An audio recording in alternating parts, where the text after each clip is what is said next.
Well, hello and good morning, or yes, technically the good afternoon, and welcome to our first and very timely Cardiff Life Business Surgery.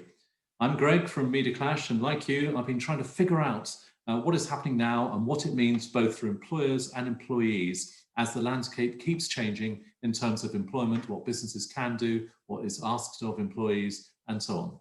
As we peer into the year ahead, this is a session specifically designed to try to help employers and employees navigate employment rights, whether JRS, JSS, JSS 2.0, or perhaps the very accurately initialed FFS, which I'm sure we've all said at various points during this year.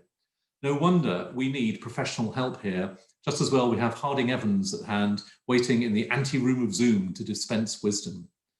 Here we are in the first day of the last month of a year, which I'm sure all of us would quite happily see the back of. And all of us are having to figure out our planning, whether it's on a personal basis or here on a professional basis, about what the year ahead might look like. And this is why it's so important to have valuable insights from experts. A few points before we start our main event. Like many, we've been struck by the good that people continue to do in these times. There is almost a defiance in the sheer decency, which we have been delighted to record in Cardiff Life each issue. Hold to that karmic mantra, do good things and good things happen. In the worst of times, people show their best. And we fully know these are very testing times with the latest strictures being announced. Very, very unwelcome as they are to many businesses. But as appears to be the case, very, very essential they are to try to help contain this pandemic. Cardiff Life has been back since the beginning of October, and thank you for all of your support. We are mutually dependent between us and the businesses, organisations, charities, civic leaders and so on of Cardiff. Your support means that we can champion your areas, your businesses, and play our part to the full in supporting business in our city. And please note, just one thing on Cardiff Life, note that we've significantly increased our home distribution, in fact, for all of our magazines, for fairly obvious reasons, to make sure they're reaching the right people, in this case, in their domestic settings.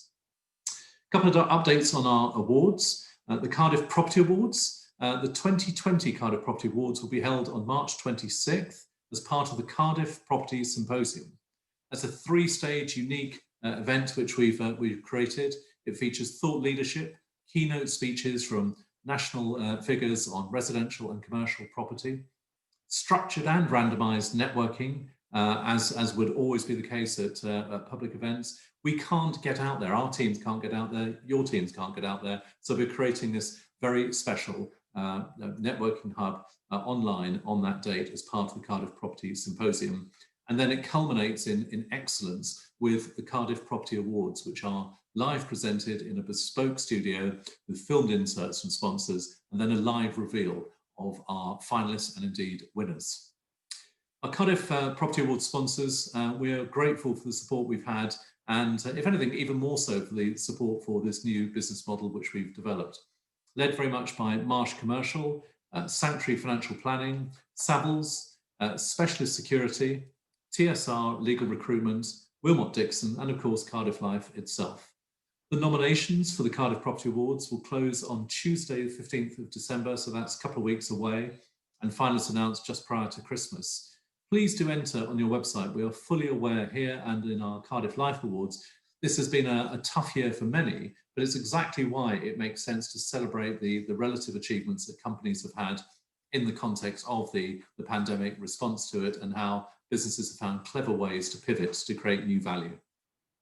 The Cardiff Life Awards will be held on the 13th of May. That will be in real life at City Hall. And again, we're grateful to our sponsors once more: Marsh Commercial, Genero, Hawkins Thomas Wealth Management, Park Plaza, Regis, and WSET, as well as Cardiff Life itself. Please do come forward. We are all trying to find ways of building or rebuilding our business pipelines for 2021, and the awards with all the attendant marketing and the multi-channel marketing and so on are a useful way of giving profile in a very efficient way to companies in the wider Cardiff area. Nominations will open next, I think probably just prior to Christmas they'll open. We will also run a Cardiff Life launch event. This is a new event we're running. It will be in the new year, virtual of course, include all of our sponsors, who are in place by then. And it explains what we're doing with the awards, how they will work, how to get your best case forward for your nomination, judging process, and multiple other elements. Please do, as mentioned, talk to us about sponsorships if you wish, if it appeals. We know that none of us can do anything about the past this year, just in process of going, but we can maximise our opportunities for the future. And simply just, standing back, cutting costs and so on, that isn't going to drive our value. We've all got to get out there one way or another. That includes also through our business clubs and business surgeries that we have. This is our first surgery, which is an in-depth deep dive with one company's expertise in a key area, in this case, Harding Evans, with employment and HR related issues. Our business club, the next one, is a charity special, which is on the 15th of December at midday.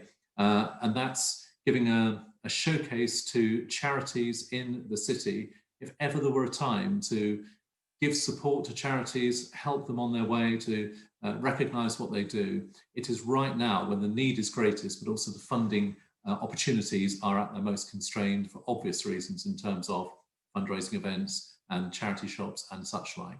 So please do come along to that. The other thing we'd just like to draw attention to is a new initiative we've launched both as a thank you and as an extra help to companies. We'll be have been supporting our advertisers on social media under the hashtag tweet out to help out. Apologies about that one, but promoting your support for Cardiff Life, also on Insta and LinkedIn, as well as Twitter. And sending a special email to our database to encourage people to be aware of the companies who are active in Cardiff. If they've supported us, we can help support them and help drive awareness and we hope also business in these times. And then, of course, in other times when all business life can be rekindled at some point, whenever that might be. Right, to business. I'll be interviewing Dan Wild from Harding Evans on your behalf, but please do send your questions through using the little Q&A button at the bottom. We're fully aware that many of these issues are pretty sensitive when it comes to employment, potential redundancy and so on. So you can send them anonymously and rest assured, we've no idea who is sending those questions, but I'll ask those on your behalf and Dan will give powerful insight, I'm sure. This is a unique opportunity to get free advice from an expert in a very germane area. So please do avail yourself of that. The webinar will also be available on our Cardiff Life YouTube channel from later today. Please share it if you think it's useful. Let's bring Dan forward, and as he's stepping into the forum, good morning, Dan. Good morning, or even good afternoon. I think it is. Yes, you're right. In a very loyally precise way, you've spotted we're past midday, and it is indeed afternoon. I'll just explain to our viewers a little bit about you. You head the employment team. You know this; they don't. You head the employment team at Harding Evans. A strong national client following, brings considerable expertise in public and private sector employment work, having acted in many high-profile cases. I'll try and tease out a couple of your high-profile cases, but you'll say, I can't comment on that. Confidentiality, whatever. We'll try. And having handled many complex discrimination cases, Dan has acted in a number of reported cases and is well regarded by legal publications such as Chambers. His particular experience in advising employers on senior management issues. I'll try and delve into some of those as well. Then that sounds good. So good day to you. How about that? Good day, Dan. Start with Harding Evans as a company. You're a member of the management team. How has business been for you? Better now than it was in March and April and May, when obviously the rug was pulled out of property transactions in Wales, which had quite a big impact on us. We've been doing well, but obviously a bit of a rocky start to the year. Business has been good for the last 2 to 3 months, but clearly it's not going to be a record year by any stretch of the imagination. No, but many professional services companies have done quite well in these times. You presumably see that amongst your confrères in professional services? Yeah, I mean, there are some areas of law, such as mine, which are kind of distress services, which become busier in recessions and hard times. Obviously, insolvency would be another obvious one. Litigation, debt collection generally become busier at in these types of times as they did in the 2008 crash. Conversely, commercial property and commercial deals, they kind of drop down very considerably in these times. Yeah, and I guess just to that point, I mean, in terms of value, as value does decrease, so opportunities will increase for those value players. I know it's not quite your area of specialism, but there is always business to be had, I guess, at some point with value. Though it has to be said, retail property isn't looking very good today with the recent announcements by Arcadia and Debenhams. No, well, and for all those watching, our sincere and very best wishes, particularly to retail and hospitality. Those two sectors have had it tougher than anyone else, and we hope that they are personally as well as professionally navigating their way through to what we hope will be better times in weeks to come. My heart goes out to all the hospitality businesses in the local area where I live who've all put in place really good COVID secure measures. I've always felt perfectly safe, and obviously they've had the rug pulled out of them yesterday. Yeah, indeed. We'll come on to one aspect which I'd like to talk about hospitality subsequently. But I'd just like to keep it at the sort of top level, really. When you and the management team at Harding Evans are looking out to next year, how would you characterise it? A sort of cautious optimism, expect some sort of rebound, or you simply don't know? I think it's really difficult. I think we'll get some kind of rebound, but I think a real rebound is going to be very heavily reliant on the success of a vaccination program, and when people start to feel more confident and more safe, and people can go back out, and hospitality and retail can effectively reopen. I mean, there's so many sectors that are, even if they are open, have been significantly hampered. Yeah. So I think it's a cautious optimism. Again, I would be surprised if next year was a record year for business. But I would expect it to be better than this year. Yeah, and it's a conversation we've had with a number of companies who've said to us that if they simply just hunker down, hold back, cut costs, and so on, that may help on a survival sort of psyche, but won't help in terms of driving business. That one way or another, we've all got to get out there. Yeah, I mean, we've cut costs in certain areas, but we've sought to expand in others with some recruitment of key people, both here in Newport and in Cardiff as well. How has recruitment been, or other separate to recruitment or related? What about onboarding? How's that process work for you? It's worked. We've got a very good HR manager who's worked well, and it's all been part of the processes of having a COVID secure workplace, and obviously people haven't been able to come in and meet all of the colleagues as easily as they might otherwise do. Obviously there was a period when we had a few more people in the office, and obviously we've never been back at full capacity in the office, with most of us still working from home most of the time. We went to a period where we had a few more people in, and obviously as COVID started to pick up again, we've moved back to trying to keep the bare minimum of people in the office. Most of us perhaps coming in half day, 1 day a week. I'm going to ask this both from a company point of view. By the way, how many people in the two offices do you have approximately? About 110. Right, so it's a of a scale business. So this is both about the business, but it's really also from an employment point of view. How have you attempted to navigate at times when people could come into the office, and will again soon, between what you wish as a business, i.e. team working, togetherness, the social glue that business brings, and perhaps reluctance to come in because they're quite happy working from home, they don't have the commute, they've got their domestic setup, etc. Yeah, I mean, we've certainly had a range of views on, certainly in terms of some people coming back and working in the office. It became increasingly difficult not to have support staff back in the office, particularly as we started bringing people that we had on furlough in those roles back.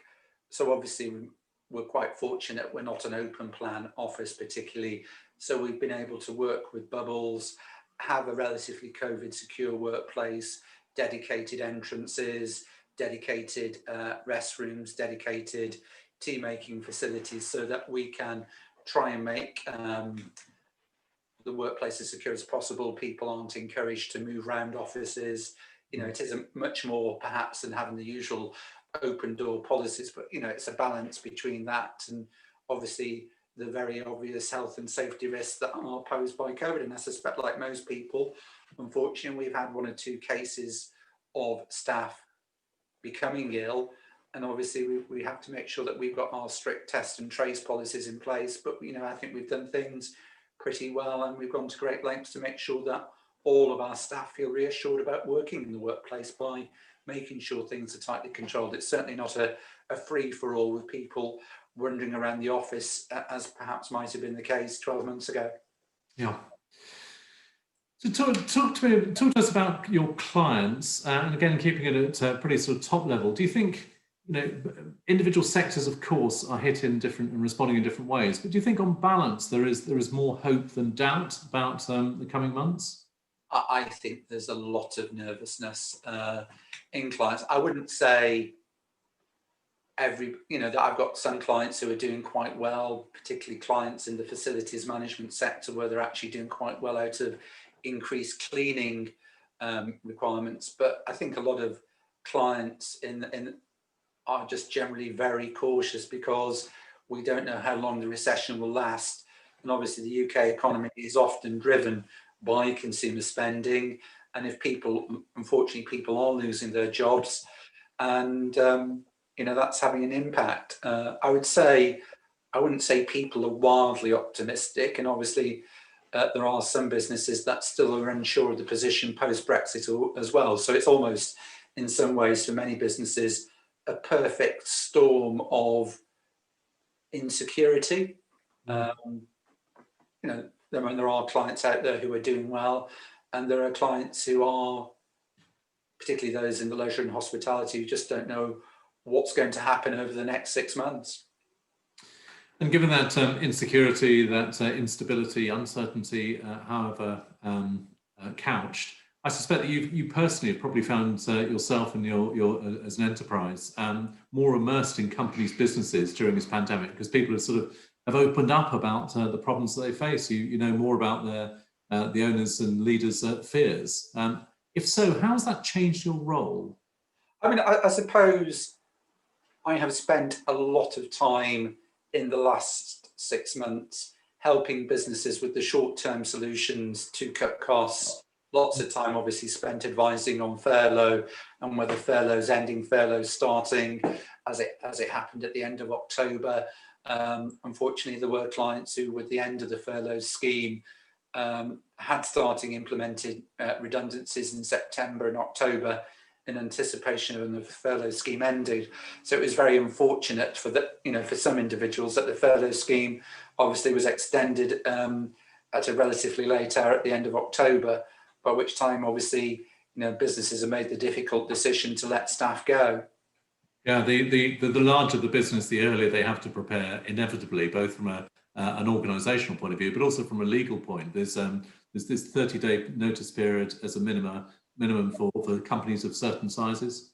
Yeah, I mean, certainly if you're proposing to make 20 or more people redundant, then you need to factor in a 30-day consultation period before you can even get to dealing with employees' individual notice entitlements. And even for smaller scale redundancies, there is still a consultation period, which really it's unwise to cut it to much less than 2 weeks. Even if you're dealing with 1 or 2 individuals, perhaps you can cut it to 7 to 10 days, but really, you do have to allow for a proper process of consultation if you as a business want to mitigate your risk of an unfair dismissal claim. And when you say 30 days in larger scale cases, at least 7 to 10 days in smaller companies, is that working days or calendar days? It's probably calendar days, in terms of allowing time to hold a couple of meetings, whether it's in person or by Zoom or by phone, so that these individuals have the opportunity to make proper representations to say about the proposals to make their role redundant.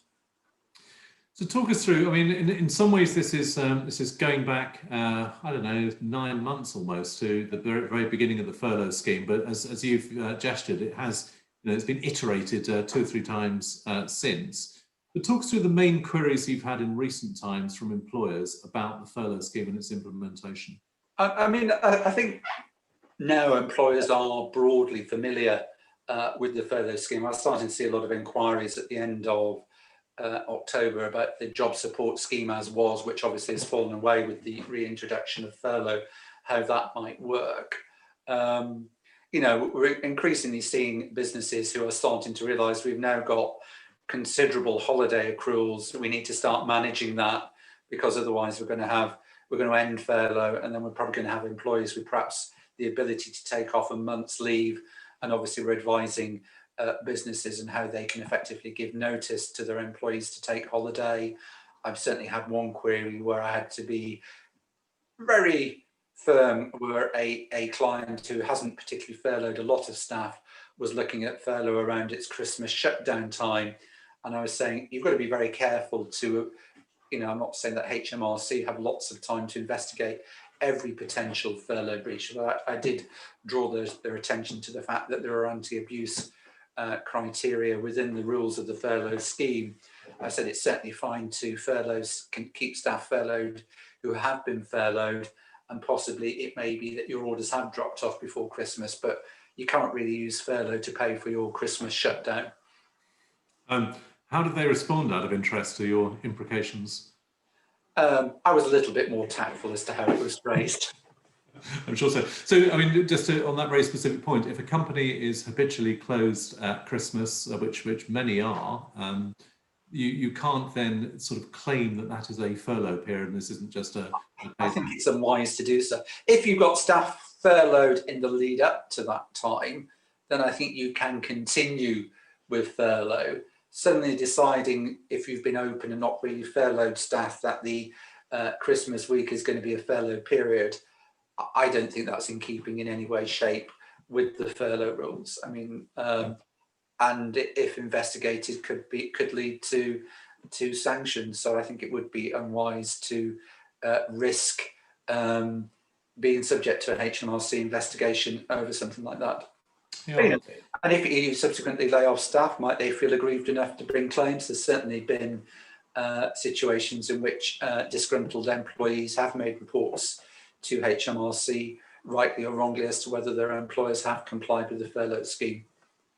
And two observations in that area. One, you say disgruntled employees, presumably even more potentially disgruntled ex-employees at some stage. And the other broader point is that as times get more difficult for individuals, which it will for some at least, there's maybe a rising possibility of seeking some form of restitution. Yes, and I've certainly got one or two, well, more than one or two, but I've certainly got live cases where tribunal proceedings have now been issued. One over the fact that they were furloughed. There were other issues predating that, but over the fact that they were furloughed, how they were furloughed, and the fact that a redundancy consultation was then commenced before they resigned and claimed constructive dismissal. I've certainly got another case where an employee is bringing a protected disclosure case, alleging that their employer had them working during a furlough period when the employer was absolutely black and white with that employee, that they were in fact off furlough. So, we are starting to see cases like that. And because it's a difficult employment market out there, and because employees don't have to pay money to take cases to the tribunal and can often represent themselves with certain types of claim, employees are taking the view, well, we haven't got a lot to lose in issuing proceedings to the employment tribunal.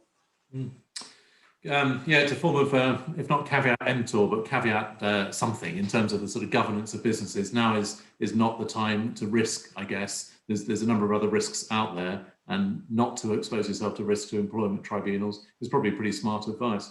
Yeah, I mean, it's always very frustrating, and lots of business people, they want to take decisions quickly, but taking a decision in haste in relation to employment law can be more costly than the money that you potentially might save. I mean, employers want to sometimes reduce terms and conditions of employment to get them through the hard times. I've got one client who, contrary to all advice, both from me and their HR team, just imposed a cut. And if employees are sensible and are sensibly advised, they can just say, I'm not accepting that, and they can claim the shortfall back at a later date, and it becomes much harder for the employee to achieve that reduction in terms and conditions, which if they'd taken a little bit of time, explained the situation properly to their employees and gone and got advice, they might have been able to get it through with the majority of their employees far more easily. And now, unfortunately, those issues are coming back to bite them as people leave the business, because these sums are being claimed. People are relying on it to support claims of constructive dismissal against the business, not always sometimes tactically, sometimes with a view to taking a case to the employment tribunal. Yeah. We'll come on to the holiday point. We've had one question already. I'm sure there'll be others about how, from both sides' point of view, employers, employees. But I want to talk about a couple of specifics so that I at least understand on behalf of others. Apparently, there's a subtle but important distinction between normal pay and current pay when it comes to assessing what should be paid during that holiday period. Absolutely. Holiday pay really has to be assessed on an individual's normal pay rather than furlough pay. I think that's the most obvious distinction, because holiday pay is calculated on earnings when people are actually in work, it disregards periods of sick leave, it disregards periods of furlough leave. So if an individual is on holiday, they're entitled to be effectively paid what would normally be considered to be their normal remuneration. And in some cases, where employees have been on annual or either full furlough or flexible furlough for long periods of time, you might have to be going back to pre-COVID times to work out what the employee's normal remuneration actually is. Yeah. On the point about, I think it came in with what was called FFS, the flexible furlough scheme, that employers could ask their teams to be working on a sort of occasional part-time in and out sort of basis. Are there any minima in terms of times that would apply? I mean, is it fair or sensible to be talking in terms of, I don't know, hourly units or half-day units, or how would you advise? There is no minima criteria. Obviously, people were starting to plan for the job support scheme, which did require individuals to be in for, sorry, it's almost gone into my head because it fell away, 1/3 of the time. I think generally half days. I don't think I've had any employer saying somebody's got to come in for 15 minutes. I've perhaps had lots of clients where staff have been coming in for 40 to 70% of the time rather than full time or full days. I suppose it is more different with working from home, where doing half an hour or an hour is relatively easy. You don't have to travel more, but nonetheless it's more time, which technically is outside of what might have been agreed. Is that an issue, or is that too much minutiae? Probably too much minutiae, I think. Generally, I haven't seen or had any issue with my clients wanting to act unreasonably. Generally, it's been a case of just trying to ensure whatever level of demand is out there, that they get people in for the requisite amount of time. But normally, if clients have wanted people in, it's been for 25 to 35% of the time at the bottom end. Yeah. We've had a question from one of the anonymous attendees today, and it's in this area. He or she says, I'm currently on furlough, but my senior team are regularly asking me to help them with the business. How can I manage this without risking my role? So there's two different points there. One is how much is appropriate, if any, for a management team to ask an employee to work during furlough? And then the separate point is, how does that person sort of protect themselves, given that they understandably slightly cautious about their own role? I think the first point is, legally, businesses should not be asking their employees to undertake any work at all during a furlough period. Unless that time is declared. Unless that time is declared and effectively they're off furlough under the flexible furlough scheme. So, obviously, it's a difficult balance if you're the employee in that situation. Probably if it were me, I would answer one or two questions, but if it's becoming constant, I would be taking the view that you have to say to your employee, look, I shouldn't be working while on furlough. I'm happy to do, but you need to have me in on flexible furlough. And if the employee is really uncertain about the senior management team, there perhaps is a way of phrasing that would make sure that they could potentially have the protection of the whistleblowing legislation if required. I mean, would you advise, and this is slightly generalising for that one very specific point, that the individuals in this sort of grey area at least keep a log of the hours that they're doing? If I was advising the individual, yes. As I say, the guidance is very clear to businesses that employees should not be asked to work during the furlough period. And of course, now businesses do have the opportunity to avail themselves of a flexible scheme, which, as I say, there is no de minimis. So, employers should be able to deal with the matters properly by complying with the furlough rules rather than rely upon the employee and themselves to act unlawfully. Yeah, if it's a few hours here or there, which aggregate up to 20% of a week or something, that's such a modest amount overall. And if there's a business need, they should be paying for it, just as they should be paying salaries. Yeah. Okay. Is there a sense, and are you getting clients asking this, that what constitutes work has been sort of relaxed, or over time as we've gone in and out of lockdowns and fire breaks and so on, there's a sort of, we've learned how to navigate through and there's a sort of grey area? Or is it as black and white as it was at the beginning? I think the way in which employees, and I know this, I do this myself, work may mean that individuals are working at times that suit them during the working day when they work at home. So they may still be doing the same amount of working hours, but whether they're doing them in the typical 9 till 5 parameters, often because of other factors that they have to take into account, such as childcare or other factors. I think generally employees are working productively at home. Where they're not, then businesses, if they don't have sufficient work, are dealing with them possibly by implementing furlough or by introducing flexible furlough.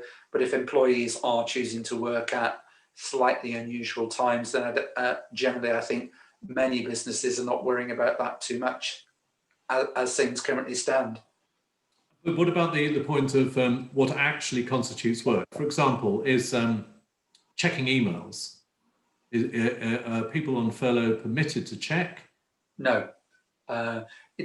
If somebody is on furlough, it is black and white. The only thing that really employees can be asked to undertake during a furlough period is training.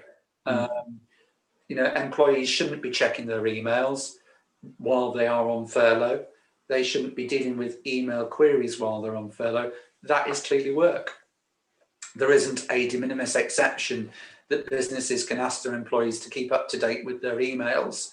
However much senior management teams or businesses may like that, keeping track of emails is work. And if businesses want staff to go on, then realistically they ought to be providing some non-furlough time to achieve that. I'm not saying it isn't happening, because anecdotally I'm aware that it is happening, but certainly here within our business, we're very clear: if you're on furlough, you're not working and system access is reduced. Yeah. The one anomaly is that having asked this question of other lawyers, there's been slightly more shaded answers about it. The difference between reading and acting upon emails, or alternatively soliciting business actively, is deemed, of course, as work, as opposed to keeping up to what's happening is not deemed to be work. Well, if you're requiring your employee to spend time looking at emails, and emails have to have something done with them, they have to be action, they have to be forwarded. I'm not readily persuaded. If you're saying to your employees you must check on your emails, you are mandating how they use their time. Yeah. Training, however, again, provided it's defined as training is permitted entirely in furlough. Yes. Does that include internal training when it comes to, I've no idea what it might be, some new system or practice or product a team to be brought up to speed about? I think that as long as it falls within a reasonable definition of training, my view is that's okay. I certainly had one case where I was acting for the individual back in May, where effectively they were insisting that their sales staff went through a full-time training course, where the rule of what constitutes training isn't very clearly defined, but I felt that it was stretching when it was being mandated as to whether or not actually it was truly within the confines of the rules. But I mean, as to what constitutes training, it's not been clearly defined by government. So I think training on a new product probably is okay. I can imagine from a professional point of view, you need as sharp an edge as possible between the black and the white of the legal world, when in reality so much of legal matters are an element of interpretation. And I'm just wondering how that has been for you in these times where you're looking and thinking, well, you know what, the chances of HMRC actually delving into the minutiae of some SME in Cardiff or something is pretty low. But I've still got to adhere to this line saying, no, you can't do that. Do you ever get that sort of dichotomy? Well, I mean, at the end of the day, I mean, my role is the role of an advisor. You know, I can advise clients what the legal situation actually is, the decision whether to take business risk in terms of acting outside the strict rules of the scheme, you know, is one for the business to take. I think you're entirely right. The chances of HMRC looking into the minutiae of a Cardiff SME are pretty small. You know, if something was specifically reported to them, will they have the time and resource to do that? Who knows? But you know, certainly for larger businesses, you know, if a report's received and, you know, a business has had quite a lot of money from the furlough scheme, you know, I think it's unwise for the business to push the rules. And it's part, of course, of your own professional bona fides that you have to give the advice, which is you know consistent with what government is stating, potentially intending. They may not be the same thing, I guess. Yeah, we've all been learning slightly on the rules of the scheme, because it will always help when, of course, policy changes are announced without necessarily the rules to back them up being published on the same day. And, you know, we've all struggled with that, no doubt, over the last few months. Yeah, those gaps, you mentioned that thing about that point about the redundancy towards the end of October, and then the rules changing, and then the guidance changing subsequent to that. I think there was one time where it was announced on the Saturday and then re-announced on the Thursday with an entirely different set of rules. And it's absolutely, you know, and businesses, businesses have let go of good people because of that. You know, yes, certainly in times like this, businesses do do let go, probably in the first instance, those people who are not necessarily the best performers, but, you know, people have cut harder than that.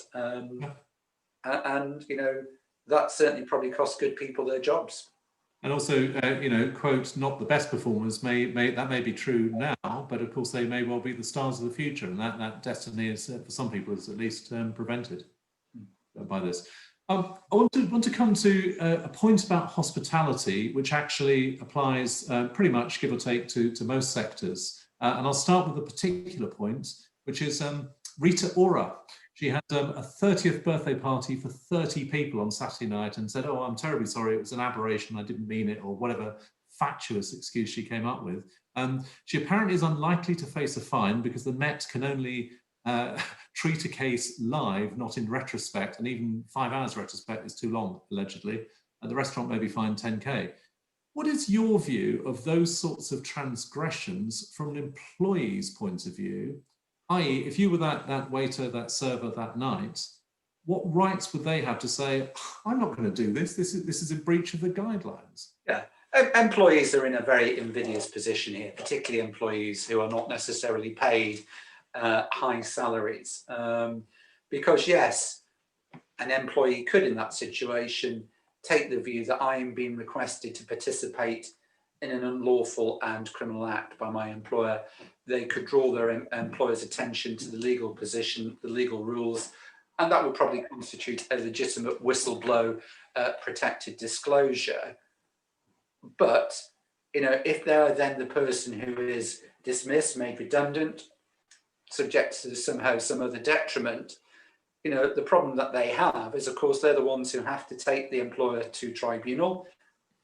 That takes months, longer than normal at the current time. They've got the cost of running that case, and they're in an extremely difficult situation because it's inevitably going to create conflict with the employer, and is potentially going to put them in a difficult situation. So, you know, any employee in that situation, while they do have very clear legal protections, if they chose not to work, provided they raise their objections in the appropriate way, you know, if Rita Ora has written a large check to the restaurant because she can, and the business takes a view on it, you know, the employees in a difficult situation, because it's months before they get the opportunity to have their case heard in tribunal. Yeah. And in the meanwhile, they potentially lost their source of income. And all the more so, and this does reflect on hospitality, to some extent retail as well, in a sort of gig economy, 0 hours minimum wage environment where you're employed for the hours when you're working that night or that day or whatever, you don't really have anything like the stability to countenance an action. So reality is it's not going to happen. Yeah, and you know, and unfortunately for there are lots of people I give some initial pro bono advice to, but the reality is, you know, individuals in the gig economy, individuals who are on national living wage, minimum wage, if they are treated badly, don't have the resource or the ability necessarily to pursue their case in employment tribunal. Yeah. Talking of employment tribunals, we're going to come on to some of the grimmer stuff. Are you experiencing higher levels or similar levels of claims for constructive dismissals? And do you... It's definitely going up. I wouldn't necessarily, you know, we're certainly got claims arising out of application of the furlough rules, as I mentioned earlier. We're certainly getting cases where if individuals are made redundant, they're more likely to challenge their selection for redundancy, perhaps for how criteria have been applied or because criteria are unfair. Because what have they got to lose? Just at the minute, unfortunately, there aren't the jobs available for people to move into. We've all heard in the hospitality sector how, you know, whether it's the case for every vacancy, whether there's been 1,000 applications for one vacancy, you know. So if people aren't able to get jobs and cut their losses, they are more likely to challenge their employers in employment tribunal. Those that feel capable of doing that. Let's come on to holidays and furlough. It's been trailed previously. Talk us through the current position on accrued holiday entitlement for employees when they return to full-time working, specifically in the context of what can and can't be carried over. I mean, and there's a variant because of, as I understand, EU law, which is still extant in the UK until the end of December in terms of working time directives and... Yeah, I mean, obviously, working time regulations continues to apply regardless of whether, when we come out of the EU, some of the underlying stuff, without getting too technical, still stems from the EU directive. Certainly, all staff continue to accrue holiday, whether they're in work or on furlough. That's the first thing. In terms of staff wanting to carry over holidays for next year, perhaps because they've been on furlough, and let's be honest, there's not much that you can do with your holidays, unfortunately, at present. The legal position is such that the government has permitted holiday entitlement to be carried over for the next 2 years from this year. However, businesses may be thinking that's not great.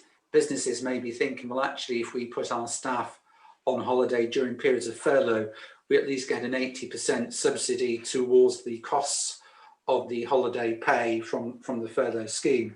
So it's probably in businesses' best interest to try and manage their employees accruing a significant amount of holiday.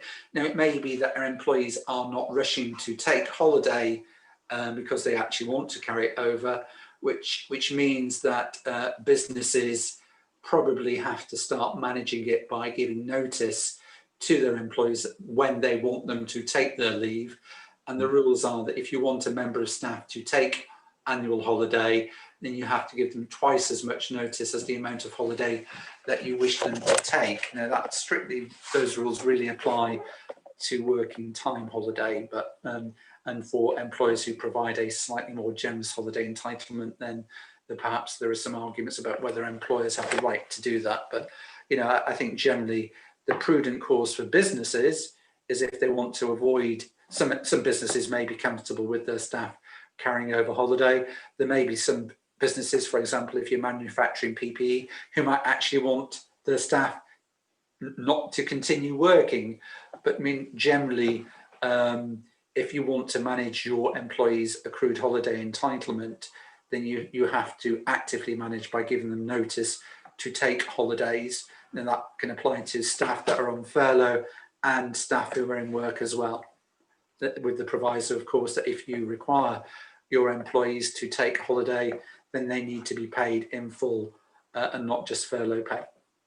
So there's a distinction between legal entitlement to holidays and, or at least sometimes there's a distinction between that and contractual agreement.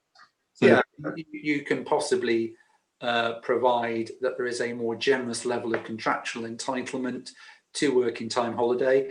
And actually, most businesses deal with the statutory holiday in contractual terms. And it could be argued that most businesses haven't necessarily reserved the right to tell staff when to take holidays.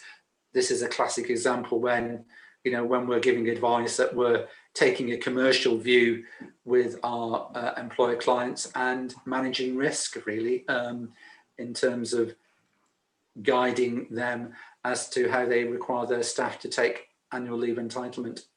What about companies who have a policy, part of people's contracts, where holiday entitlement cannot be carried over into a subsequent holiday year, the contractual elements, not the statutory elements?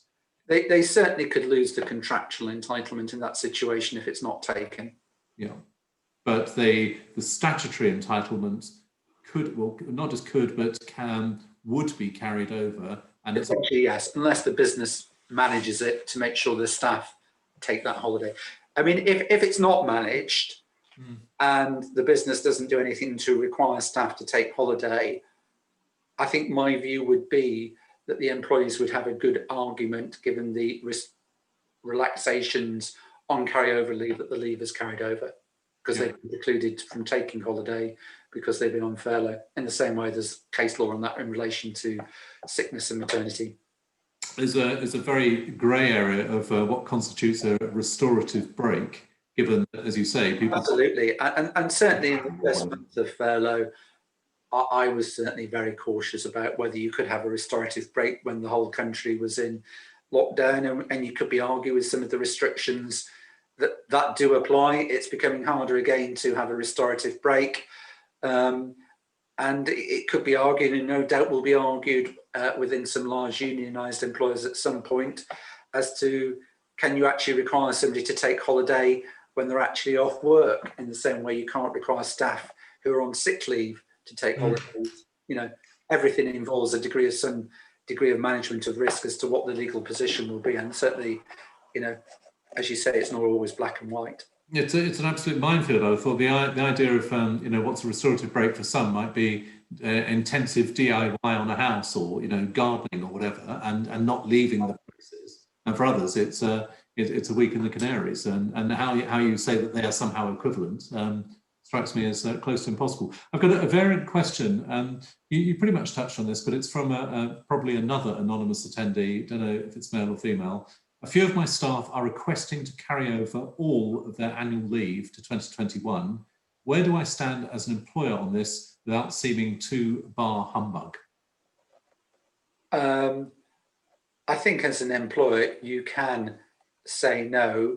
I don't know when your holiday year runs out, but if it's at the end of December, are you actually going to be able to manage it so staff can take all of their holiday?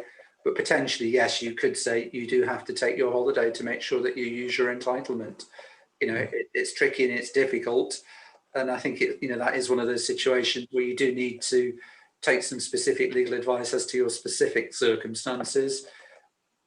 But potentially it could be managed to stop that. And maybe you need to consider compromises in terms of requiring to take some of it, but allowing them to carry over some of it, depending upon your particular circumstances. Yeah, and I think it can depend as well as to whether or not staff have been in work or whether they're on furlough as well. Just at this point, we should probably give a virtual shout out to anybody involved in payroll at the moment, because trying to run payroll must be amongst the most complex things because of the in-out of furlough, the in-out of holiday entitlement, and God knows what and so on. So we'll park that. At least that's perhaps not your specialism. It's definitely not. Absolutely not my specialism. Let's move forward, and we're not talking about right now here in Cardiff this week, but we're looking into next year. Talk about the back to work planning, because there will at some stage be workplace working once more in a full capacity, at least for some businesses. Are there extra insights or things that employers need to do that you've learned over these months and you're advising clients on? I mean, it all comes back. I mean, obviously, sensibly, any business, when they're returning staff to the workplace, should have sensible return to work meetings. I mean, if we're still dealing with matters in the COVID scenario, then obviously businesses have to make sure that they're doing all of the steps to make sure their workplaces are COVID secure. And realistically, I think this is going to be around even after a vaccination program, because COVID isn't going to disappear overnight. And unfortunately, I think we're going to see a relatively large minority of people, for whatever reason, not taking the vaccination. So businesses are still going to have to make sure that their businesses are COVID secure. They're still going to have to be considering issues like face-to-face meetings, networking, whether staff do go out and network in person. Hopefully that will resume. You know, COVID secure workplaces and all the steps, protective equipment, you know, screens for your reception staff, all the stuff that businesses have been doing. You know, do you continue to have hot desking? All of the issues that businesses have had to consider in terms of drawing up their COVID policies to ensure that their staff are safe. These issues are going to continue. If you've not had your staff back for whatever reason, you're going to have to be planning this. I mean, we've obviously, as a business, gone through that process and can help businesses with that. But there are businesses out there who perhaps have, for whatever reason, have had their staff out for longer periods of time and not brought them back into the workplace at all, where they still have to go through the planning processes that those businesses who had at least some of their staff back have gone through. And then obviously it's also a very different scenario where you might have had 25 to 30% of your workforce into having 80, 90, 100% of your workplace, because that opportunity for social distancing doesn't exist. And of course we have mandatory rules in Wales on social distancing where practicable in Welsh workplaces still. And what about both from employers but also employees' point of view when it comes to clients? How should employers approach, for example, wishing to see clients in London or Bristol or, you know, or elsewhere in Wales when an employee says they doubt or they are nervous or whatever? How do you navigate that terrain? I think sensitively. I think employers wielding a big stick in that scenario, it's quite difficult. And actually lots of businesses are just not encouraging face-to-face meetings. And I suspect we're all used to Zoom meetings and Teams meetings now and Skype meetings. But, you know, employees can, you know, raise concerns as to their health and safety and as to how businesses manage that. So it has to be quite careful, because there is, if employees raise a legitimate health and safety challenge to their employer, and if they're somehow penalised for that afterwards, then that can create another either a protected disclosure claim or a health and safety claim for the employee if you're dismissed or subjected to a detriment for raising a concern about health and safety. That's actionable whether or not an employee has 2 years service or not. So that's why I say those sorts of situations have to be handled sensitively, in the same way as employees who are concerned about working back in the workplace has to be managed very sensitively. And you mentioned about health and safety. How does the duty of care for an employer apply when it comes to working from home with their teams? I mean, obviously we had a degree of leniency in relation to health place work and safety assessments back in March, April. But I think as home working arrangements become the norm rather than the exception and have become long term, then the health and safety executive have made it clear that COVID doesn't mean that an employer's responsibility for health and safety for home working has disappeared. I mean, the normal rules are that if an employee wants to work from home, then the employer has to carry out a health and safety risk assessment with the employee, and it's normally the case for the employee to action the purchase of equipment to ensure a safe working environment. Now, obviously in March and April, that just wasn't possible, and it's probably still not sensible or advisable for in-person workplace risk assessments to be taking place. But I think, businesses are going to have to start thinking about virtual workplace risk assessments. If you, as I did for about 4 weeks, spent the first 4 weeks of lockdown working out of a tatty old IKEA chair rather than at a proper workplace desk, and that continues longer term and your employees are complaining about it, then potentially, there is some risk of challenge if you haven't gone through the steps that you are required to do so to make sure that your staff are able to work safely. And obviously there are other things, there are lots of staff who have been effectively lone working and working without the usual contact. You've got to be managing stress and issues such as that with your employees as well, keeping in touch, but keeping in touch in a positive and supportive way, rather than keeping in touch to make sure that they're actually working. This may not be either positive or supportive, but I did want to ask about the redundancy process. Is there any material difference, or indeed any difference, in the process of people either remote working or particularly on furlough when it comes to redundancy?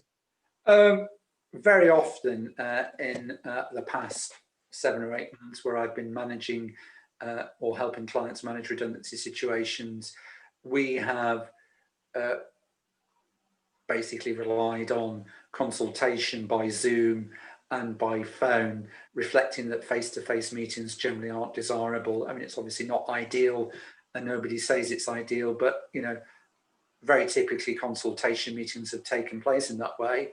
I've always warned businesses that potentially employees could take the view, well, you can't require me to meet you while I'm on furlough leave, but of course the fact that you can meet furlough flexibly probably circumvents that point now. But certainly was an issue when you couldn't flexibly furlough staff back in March, April and May and June.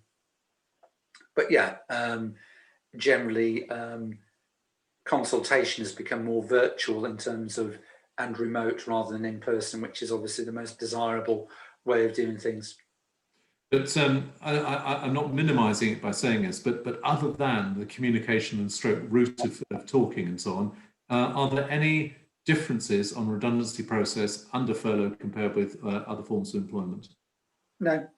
I mean, the normal rules and consultation and treating your staff fairly in relation to any dismissal have not been relaxed because we're in a pandemic situation.